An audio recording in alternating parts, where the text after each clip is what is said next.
In Europa e in America però qualcuno non approverebbe la caduta del governo. Allora, Yuri De Luca, tornando, ripartiamo se vuole, stavamo parlando dei migranti, quindi tocca anche a lei dare un'opinione su questo fronte.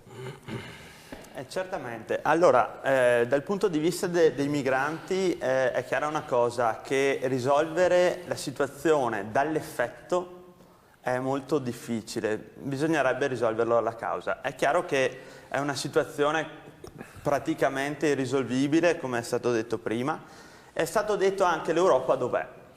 Bene, l'Europa dov'è? Ha fatto un ragionamento abbastanza chiaro, secondo me, e diciamo irrazionale anche. In una situazione di emergenza folle come è in questi momenti, di pericolo terrorismo, di pericolo immigrazione clandestina e flussi migratori di questo tipo, ha deciso di sacrificare uno Stato praticamente. Adesso Schengen vale finché vogliono loro, poi non vale più, poi chiudono le frontiere. Guarda caso adesso che parte la stagione, la bella stagione, che partiranno l'invasione, quella più importante, si decide di sacrificare uno Stato semplicemente, che restino tutti qui, che restino belli compatti, in modo che gli altri Stati stiano meglio.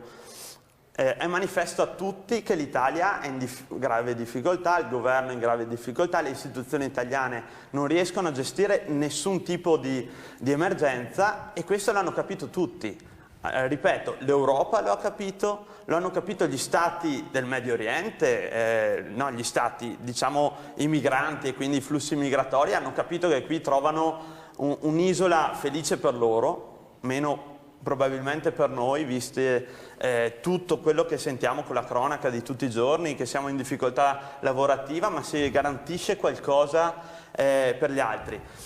La realtà è questa. Volevo rispondere prima che è stato chiesto l'Europa dov'è. Eccola dov'è l'Europa. Ha fatto semplicemente un ragionamento razionale, ha fatto un ragionamento di opportunità. L'opportunità che l'Italia è quella più vicina, che ha più problemi, lasciamola da sola, che si arrangi, vediamo se ce la fa. Se non ce la fa, al massimo è uno Stato in difficoltà in più, ma tanto ci garantisce più di 20 miliardi di euro per fare non so cosa, e quindi non è problema dell'Europa questo.